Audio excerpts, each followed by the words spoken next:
Selamat sore rekan-rekan sekalian dan Bapak Ibu sekalian.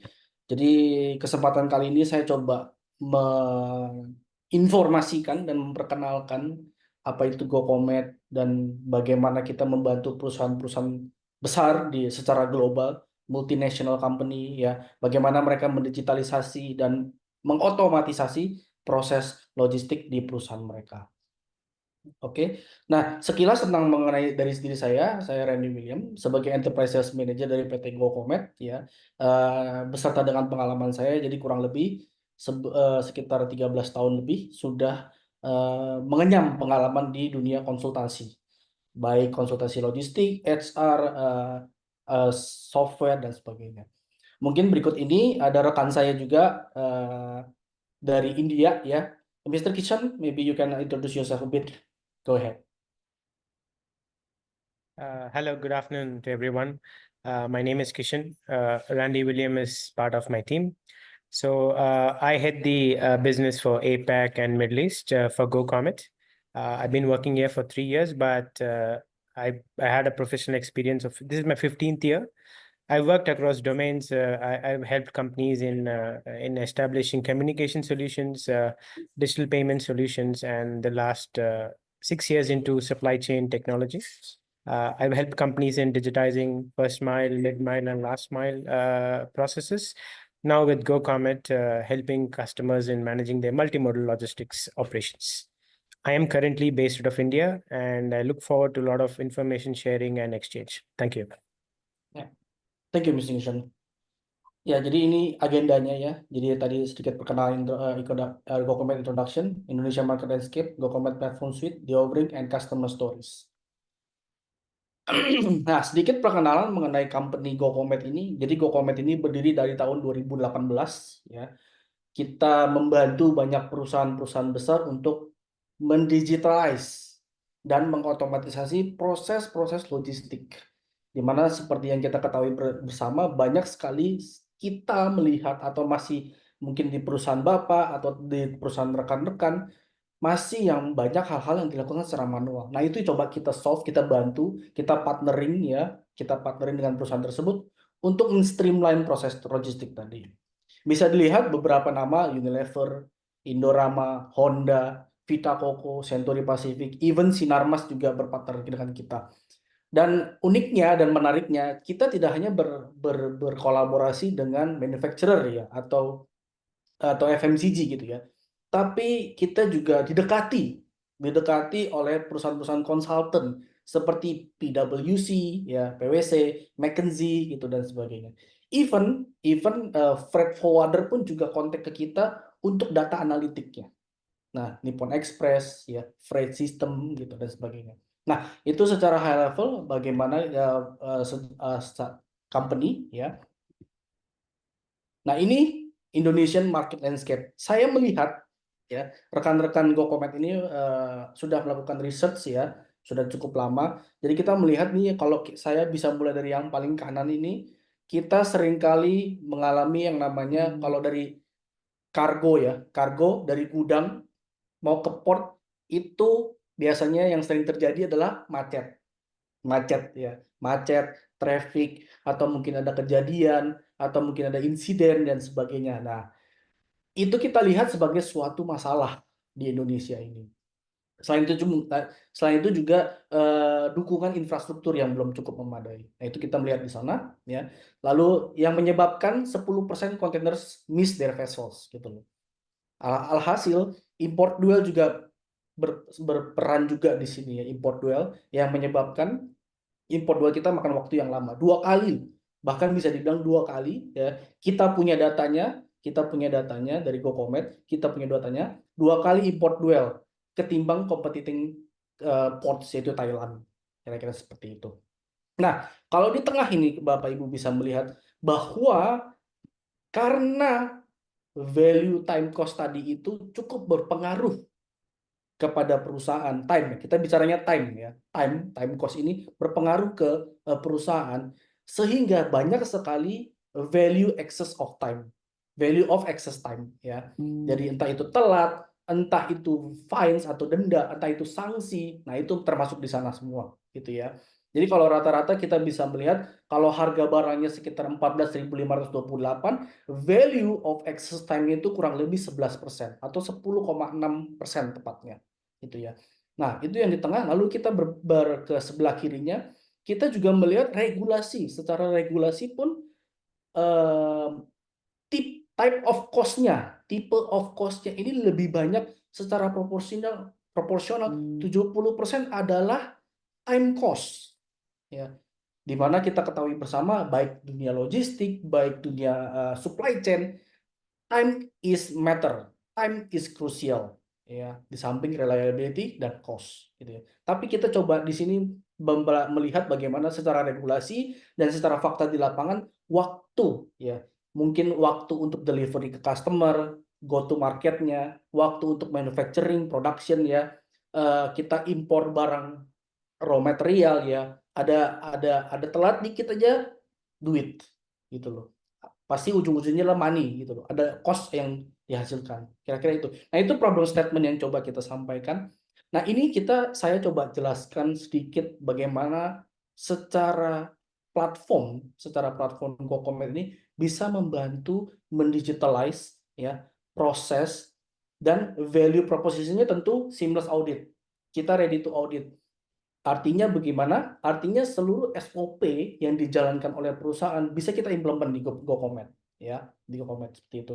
Tentu cost optimization, tidak lain dan tidak kalah penting cost optimization, proses automation, big data analytics. Tadi saya sempat cerita ada PwC, ada beberapa bank juga yang mereka dekati GoCommerce untuk marine insurance-nya terkait dengan banking, ya.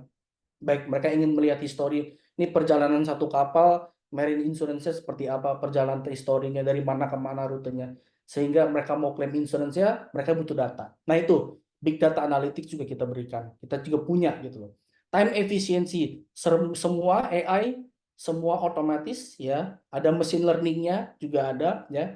Jadi AI dan automation kita tidak bisa menghindari yang namanya teknologi tersebut sudah sudah memasuki ranah industri manapun. AI dan machine learning, automation, ya, tidak kalah penting untuk menunjang proses bisnis kita. Lalu transportation real time visibility. Di sini bicaranya darat, laut, udara, gitu. Nah, kalau dilihat ini suite-nya kita. Lalu ini bagaimana kita memetakan, ya, bagaimana memetakan ini cocoknya kemana, modul ini cocoknya kemana, modul ini cocoknya kemana, dan kita ini modular, artinya tidak perlu semuanya diambil, cukup bagian-bagian yang dirasa memang perlu diimprove aja di proses logistik di perusahaan Anda. Kira-kira seperti itu. Nah, secara number, ya, saya boleh cerita sedikit, secara number, di mana saat ini globally secara global di berbagai negara, saat ini GoCommerce ini sudah memiliki traction sekitar 35 billion US dollar worth cargo move, ya. 69 million US dollar total saving, ya. 5,1 million containers move, ya, artinya kita tracking, kita procure, kita juga on invoice-nya dan sebagainya. Lalu air freight-nya sekitar 41K tons, ya. Dan nggak kalah penting, kita juga memiliki komunitas, ya, mungkin di sini komunitas freight forwarder yang sudah onboarding di platform kita. Kira-kira seperti itu. Nah, cuman perlu dicatat bahwa kita ini bukan suatu platform marketplace. Artinya freight forwarder ini 3.822 ini adalah mereka yang dibawa oleh para customer kami untuk melakukan procurement. Gitu. Jumlahnya sekitar 3.822 di seluruh dunia. Oke. Nah, ini secara breadth and depth, ya, breadth and depth. Di situ ada freight procurement, ada freight tracking, ada freight audit, ya. Bagaimana kita mencoba men-solve masalah-masalah terkait cost, terkait time value, terkait reliability, ya. Tentunya dari value-value proposition ini kita tuangkan, ya. Biasanya perusahaan itu punya supply chain strategy, ya, dengan key metrics atau KPI yang berbeda-beda. Ya, setiap perusahaan memiliki key metric dan KPI yang berbeda-beda. Tetapi ujungnya tetap satu, tetap satu goals. Bagaimana menciptakan reliable dan responsive supply chain. Tentu Kalau kita punya reliable supply chain, yang namanya responsif juga pasti akan cepat. Terkadang kalau kita memiliki masalah misalnya shipping line nggak update datanya, atau para stakeholder kita tidak on time dalam mengerjakan pekerjaan-pekerjaan atau step-step atau tanggung jawabnya. Nah, itu yang kita coba solve di lapangan. GoCommerce secara platform mencoba solve itu, ya.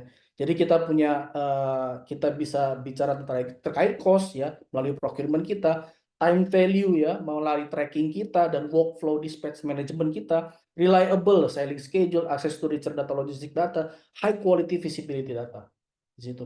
Which is kalau misalnya kita bicara reliable dan responsiveness, ya, supply chain, tentu ujung-ujungnya apa sih? Reputasi, revenue, cost, asset utilization, di mana akan impact juga ke shareholder value. Ya, itu sebenarnya tujuan GoCommerce itu menciptakan platform ini. Bagaimana kita bisa bekerja sama dengan partnering dengan kolaborasi dengan perusahaan-perusahaan di freight logistics transformation-nya atau bisnis logistik strateginya.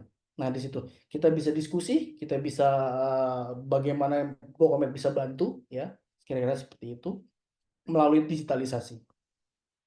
Nah, ini GoCommerce Plus You, artinya jika berpartner dengan GoCommerce, ya, apa sih yang goals-nya kita itu apa? Yang pertama pasti visibility, control tower, ya, ocean, airline, inbound, outbound collaboration dan sebagainya. Lalu dengan kita punya visibility, maka kita bisa predik atas apa yang akan terjadi. Oh, contohnya kejadian kasus Laut Merah, ya, Red Sea, Suez Canal, kita punya pengalaman, GoCommerce punya pengalaman ngebantu customer-customer kita bagaimana memitigasi kejadian tersebut. Lalu yang terakhir adalah yang paling tinggi, prescriptability, gitu ya. Pemilihan rute, rekomendasi, data assisted decision making-nya. Yang dari ketiga hal tersebut tentunya perusahaan pasti pengen sustainability, ya, melalui digitalisasi dan eliminasi inefisiensi. Stakeholder experience, bagaimana berkolaborasi dengan internal tapi juga eksternal juga. Proactive operation, ya, mengeliminasi informasi silos. Lalu yang nggak kalah penting adalah customer experience management. Tentu yang namanya perusahaan manufacturing pasti pengen punya customer satisfaction, customer experience yang di perusahaan lain nggak dapat. Kira-kira seperti itu. Jadi pengen meningkatkan customer stickiness, repeat order lagi. Enak nih, dia supply chain-nya bagus, tiap delivery-nya on time. Kalau ada apa-apa bisa pre-alert gitu ya, pre-alert gitu ya, ketimbang kita hanya mengandalkan data dari shipping line itu ataupun airlines, kira-kira seperti itu. Nah, ini saya coba paparkan sedikit apa namanya use case, ya, bagaimana kita membantu Sinarmas Sepsa, ya, satu perusahaan fatty oil di Singapura, ya. Challenge-nya complex documentation. Challenge yang kedua, no visibility on tracking ISO tanks. Challenge ketiga adalah time consuming. Bagaimana kita memberikan impact dari sisi waktu, time 2007 hours, ya, 2700 hours time saving year on year. 4% cost reduction on invoice, ya. Jadi invoice duplikat, invoice error, kesalahan pada invoice, itu kita berhasil meminimalisir cost reduction itu. Lalu 180 hours time saving on invoice edit. Kira-kira seperti itu. Nah, selanjutnya saya juga ada use case lagi dari ATG Yokohama, ya, salah satu perusahaan tires atau ban, ya. Biasanya kejadian yang challenge-nya adalah inaccurate ETS, ya, delay follow up, ya. Biasanya kalau kita mendapatkan udah tahu telat, biasanya tahunya belakangan. Nah, itu yang kita coba solve untuk pengiriman kita. Challenge yang kedua adalah minimal visibility on shipments. Challenge yang ketiga adalah raising the detention and demurrage cost, gitu ya. Karena ada nginep di port, kontendernya nggak diambil-ambil dan sebagainya karena tidak punya visibility, gitu ya. Apa yang kita lakukan, impact yang setelah mereka menggunakan GoCommerce adalah 32% reduce the cost. Ya, bayangin 32%. Kalau di cost Bapak Ibu 10 miliar, 30%, 2%-nya bisa berkurang. Ya. Lalu direct saving 120K US dollar per year, ya. Jadi ATG ini sudah 4 tahun menggunakan layanan GoCommerce, ya. Dari awal mereka menggunakan GoCommerce sampai sekarang itu kalau di total sudah 4 tahun kurang lebih 480K penghematan, direct saving ya. Lalu 47% reduction in shipment lead time. Bagaimana kita memberikan insight predictive ETA, geofencing dan sebagainya gitu ya. Nah, ini customer testimonial bisa diakses juga melalui www.gocommerce.com ya. Jadi Bapak Ibu bisa melihat ya. Ini kita juga sudah Gartner juga sudah masuk, G2 juga sudah masuk ya sebagai being best supply chain visibility platform gitu ya. Nah, ini our promise ya, customer centricity. Jadi kalau saya cerita, kita ini available di mancanegara, US, Middle East, Europe, APEC ya, Afrika dan sebagainya, Australia. Artinya tim support kita tuh 24 jam kayak 7. Customer centricity. Ease of use yang kedua. Terus terang, saya baru join GoCommerce ini 10 bulan.